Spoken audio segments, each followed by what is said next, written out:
100 militants gone in a single morning. And no, it wasn't the Pentagon, it wasn't NATO, it wasn't France, it was Burkina Faso. The country the world mocked as fragile just flipped the script. Instead of begging for help, it fought back with Turkish Bayraktar drones and humiliated an enemy 6 times its size. And here's the twist. The same West that once claimed to protect Africa is now watching, in shock, as a 36-year-old captain shows them how it's really done. This story isn't just about war. It's about pride, dignity, and a nation standing up on its own. At the center of it all, Captain Ibrahim Traoré, the soldier-turned-president rewriting Africa's survival manual. But before we dive deeper, I want to ask you something. Where are you watching this from? Drop it in the comments. Whether you're in New York with morning coffee, in Lagos scrolling at night, or somewhere in Europe on a lunch break. Because stories like this connect us all, and your voice makes this conversation real. Welcome to Africa Daily. Good news. We're not here to recycle headlines. We're here to tell Africa's stories with energy, honesty, and sometimes a bit of fire. If you're new here, hit subscribe because this journey is only just beginning. And now, let's go to the battlefield in Foutouri, where 600 militants thought they were the hunters, but became the hunted. At dawn in eastern Burkina Faso, 600 militants moved as if the land already belonged to them.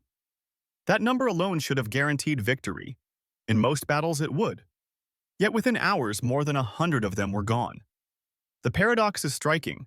A smaller national army, once mocked as under-equipped, suddenly rewriting the balance of power with a few drones circling above. The Bayraktar UAVs caught everything: the formations, the direction, the timing. And instead of reacting in panic, the Burkinabè soldiers acted with precision. Intelligence was turned into action. This is the part that feels unusual to outside observers. A country labeled as fragile, showing a level of discipline usually credited to the world's richest militaries. Here's where the story twists again. Among the dead were 2 men who weren't just fighters. They were pillars of the movement. Abu Sulleman, the logistics brain, and Abdul Badre, the ideological recruiter. Without them, the entire chain unraveled. It's like cutting the power in a stadium mid-game. The players might still be on the field, but suddenly nothing works. For the people nearby, this wasn't only about tactics. Before, villages shut down at the sound of motorcycles, markets closed, families locked inside. After this clash, those same markets opened again. Farmers walked back to their fields. The human rhythm returned, at least for a moment. If you've ever lived through a blackout and then felt the relief when the lights come back, you understand what those villagers felt. According to studies on behavior, most people adapt quickly to fear, but they adapt even faster to relief when they see order restored. Americans often see it in smaller ways, like the quiet that comes when a storm finally passes, or when a canceled flight suddenly gets rebooked and people clap in the terminal. In Foutouri, the rebooking was life itself. A soldier who fought that morning told a local reporter, "We weren't just holding the line, we were chasing them back." His words show the shift. Before Traoré, the army survived. Now it hunts. That psychological reversal may matter even more than the number of militants killed, because once fear changes sides, history starts moving differently. And as we move from the dust of Foutouri into the bigger picture of Burkina Faso's strategy, the question becomes clearer. What happens when discipline and technology collide with chaos? The answer is already echoing beyond one battlefield. 600 men came ready to conquer, but 2 deaths shattered their confidence more than any bullet. Abu Sulleman, the man who moved weapons across the desert like veins carry blood, and Abdul Badre, the voice who turned teenagers into zealots, both gone before noon. It's unusual, isn't it? An entire army of militants collapsing not because of numbers, but because 2 voices went silent. Reports from the battlefield confirm that once the news spread among their fighters, the formations broke apart. Motorcycles were left running in the dust, rifles dropped mid-retreat. This wasn't strategy anymore, it was panic. And here's the curious detail: panic spreads faster than gunfire. Once one group fled, the others followed. In psychology, researchers often note how crowds imitate the first mover. Americans see it too in everyday life. One person bolts for the exit at a concert, and within seconds, hundreds are pushing through doors without even knowing why. That's exactly what happened in Foutouri, except the stakes weren't spilled drinks or ruined shoes, but lives and territory. And then another twist. Instead of simply defending their line, Burkina Faso's soldiers advanced. They didn't just survive the wave, they turned it back. For years, the National Army was on its heels, waiting for militants to strike. Now, they are the ones chasing. Think about that reversal. The hunter becomes the hunted. That shift alone changes how every farmer, every market seller, every child views the uniform passing through their village. One villager told a local paper that after the battle, he reopened his stall for the first time in months. He said, "We sold tomatoes again in daylight." It's a small detail, almost ordinary, yet it shows the measure of security better than any statistic. Security is not abstract. It's the smell of food cooking again, the sound of school bells ringing. Most people, whether in Ouagadougou or Ohio, don't measure safety by policy speeches. They measure it by whether their children can walk outside without fear. So the elimination of two leaders wasn't only a tactical win, it was a psychological reset. Militants who once believed they were untouchable now wonder if they'll be next. And civilians who once doubted the state now start to believe again. The ground shifted that morning and the shockwaves are still moving outward. As the dust settled in Foutouri, a larger question emerged. What happens when a fragile state starts acting like a disciplined power? The answer would come in the days and strategies that followed, stretching far beyond one border town. Before the clash in Foutouri, militants moved through rural Burkina Faso almost without resistance. Villages froze at the sound of engines. Markets emptied at the rumor of an approach. Yet after August 20th, the image shifted dramatically. Soldiers weren't just holding checkpoints, they were taking ground. The unusual part is how quickly that perception turned. In less than one season, the army went from a force hiding behind sandbags to one sending militants scattering into the bush. Official reports noted that armored vehicles secured roads while drones scanned the terrain. That mix meant the army could move faster than before, catching fighters who once relied on speed and surprise. It's almost ironic. What militants once used as their greatest weapon, mobility, became useless when machines in the sky tracked every movement. And here's the twist inside the twist. The very terrain militants thought gave them cover, the deserts, the forests, the hidden paths, now betrayed them by offering no secrets under infrared eyes. For civilians, this change is not just tactical. Before, travel was a gamble. A farmer wondered if he'd return home. A merchant prayed his truck would not be ambushed. After the army's advance, those same roads began to reopen. Think about it. In the United States, most people never question if they'll reach the grocery store. According to social studies, security is often invisible until it's gone. In Burkina Faso, it was the opposite. People noticed its return because for years it had vanished. A small story proves the point. One driver told a journalist that he transported grain again along a road long closed by militants. He admitted he was nervous, but when he saw armored patrols passing in the opposite lane, he smiled for the first time on that route. His relief mirrors a universal truth. Humans breathe easier when they see someone watching their back, whether that's police in New York or soldiers in the Sahel. So the army's shift wasn't just about defeating an assault. It was about rewriting the script of daily life. Where fear once ruled, confidence began creeping back. And as that confidence grew, the question spread from village to capital. If Burkina Faso can reclaim its roads, what else can it reclaim next? The strangest part is this. In a country once described as undefendable, technology became the equalizer. Bayraktar drones circling above, armored vehicles rolling below. Suddenly, the militants who thrived on chaos were the ones being mapped, tracked, and cornered.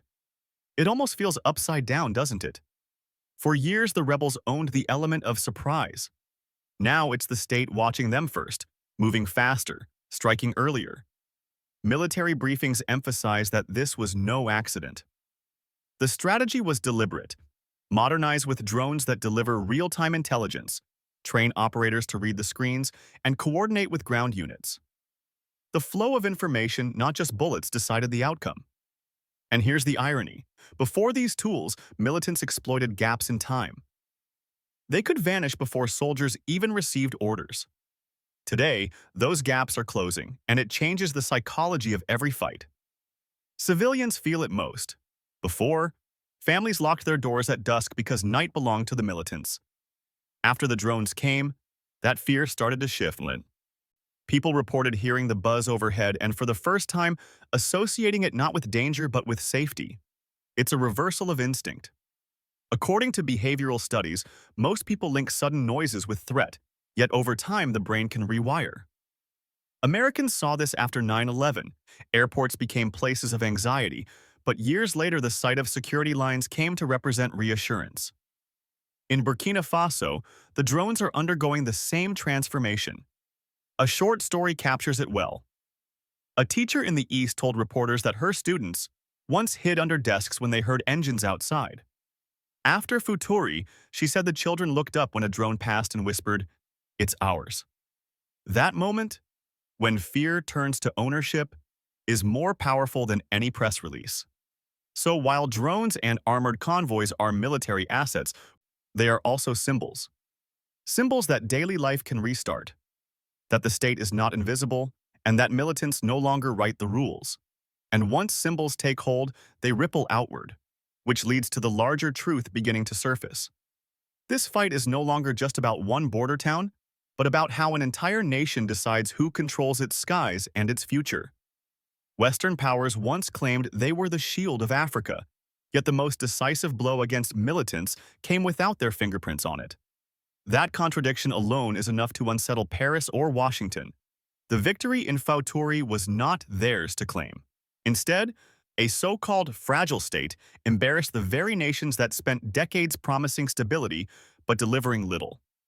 Analysts noted that French forces, with all their bases and budgets, never achieved this kind of precision. The United States trained units for years, yet could not stop militants from expanding. And suddenly, a Burkinabè force with Turkish drones did in one morning what Western alliances could not in a decade. The mini-shock here is not just the battle's outcome, it's the exposure of how dependent Africa was told to be versus how independent it can actually become. Critics abroad quickly scrambled for explanations. Some blamed Turkey for arming instability, others whispered about Russia filling the vacuum. But beneath those narratives hides an uncomfortable truth. African states may not need Western guardians if they can combine discipline with the right tools. That thought alone is controversial enough to make foreign ministries nervous. And then comes the human angle. Ordinary people do not argue about geopolitics, they compare lived experience. Before, a Burkinabè parent told his children not to walk at dusk. After Foutouri, he let them play outside until the call to prayer. It may sound small, but those moments expose the real power shift. According to social research, most Americans define freedom not by flags or speeches, but by daily choice, being able to drive to the store at midnight or let kids ride bikes on weekends. Burkinabè citizens are tasting that same shift in their own context after years of fear. A short account from a shopkeeper illustrates it best. He said that when the French patrolled, people hid indoors. When his own army returned from Foutouri, he left his shop open late. Trust, after all, is not imported. It is earned. That sentiment is spreading faster than any press statement, and once it takes root, it becomes difficult to reverse. So the West may issue reports, but the people measure victories differently. And as that measurement grows stronger in daily life, the stage is being set for a broader confrontation, not just between soldiers and militants, but between two visions of who should define Africa's security. Victories in one town are remarkable, but the real shock is that they are no longer isolated. From the northern deserts to the eastern provinces, the same pattern repeats. Militants gather, drones spot them, armored units move, and within hours the assault collapses. What once looked like luck now resembles a doctrine. And that's where the story deepens. Because a fragile state doesn't usually build patterns of success, Yet Burkina Faso is doing exactly that. Reports from military analysts confirm dozens of counteroffensives since Ibrahim Traoré took power, each reinforcing the idea that the army no longer reacts, it preempts. The subtle twist here is that militants, who once thrived on surprise, now live under constant surveillance. Imagine walking through a city knowing every corner might hold a camera. You adjust, you hesitate, you lose initiative. According to social research, when people feel observed, even everyday habits change. Americans know this from crowded airports. Under watch, travelers walk straighter, talk softer, obey rules they might normally ignore. Militants in the Sahel are experiencing that same behavioral shift, except the stakes are survival. One commander explained it bluntly. We don't wait for their attack anymore. We intercept them before they reach the villages. That single sentence captures a generational change in posture. Before, soldiers braced for impact. Now, they close the distance themselves, and for villagers, that difference is profound. Before, protection felt reactive. After, it feels proactive. Kongui, if given a choice, always prefers leaders who move first instead of apologizing later. A farmer's account drives the point home. He told a reporter that in past years, he planted crops with one eye on the horizon, expecting gunfire. This year, after repeated army victories, he planted with both hands in the soil and for once did not look up. That image says more about security than any drone footage ever could. Step by step, these wins are stitching together a sense of national momentum. And as the thread pulls tighter, another question begins to surface. Not just whether Burkina Faso can defend itself, but whether its model can ripple outward, reshaping the balance across the Sahel itself. A so-called fragile state defeating 600 militants should have been a one-time headline. Yet the real surprise is how quickly it has become part of a larger rhythm. What happened in Foutouri was not just a lucky strike. It was the clearest proof that strategy, technology, and discipline can outweigh raw numbers. And that paradox, small force, big impact, has left militants questioning their future and foreign capitals questioning their past assumptions.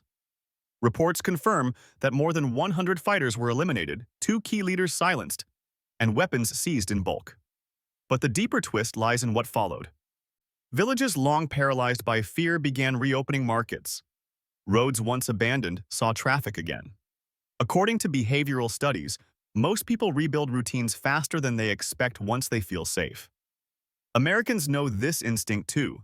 After a snowstorm, neighborhoods come alive the very next morning, as if risk never existed. Burkinabè communities are rediscovering that same rhythm after years of disruption. And yet, beyond the relief, another layer emerges. If one country can flip the balance with drones and discipline, what does that mean for the wider Sahel? Will others adopt the model, or will outside powers try to undermine it? The controversy is already alive in whispers across foreign ministries. Some see hope, others see a threat. But here's the irony. What unsettles outsiders is exactly what restores confidence inside Burkina Faso. A short story reveals the human core.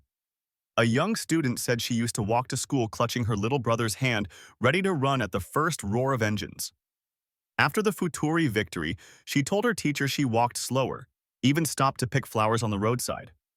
That pause, so ordinary, is what real security looks like. Kongui, if given a chance, doesn't measure safety in speeches, but in small freedoms returned. So the battle at Foutouri was never just about numbers killed. It was about flipping fear, restoring habits, and rewriting expectations. And as those expectations rise, they set the stage for something larger. The moment when Burkina Faso is no longer asking if it can survive, but showing the region how survival can become strength. The strangest irony is that a nation once written off as weak is now teaching the world a lesson in strength.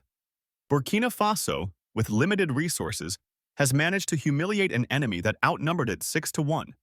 That fact alone would sound unbelievable if it weren't backed by the bodies left in Foutouri and the markets that reopened the very next morning.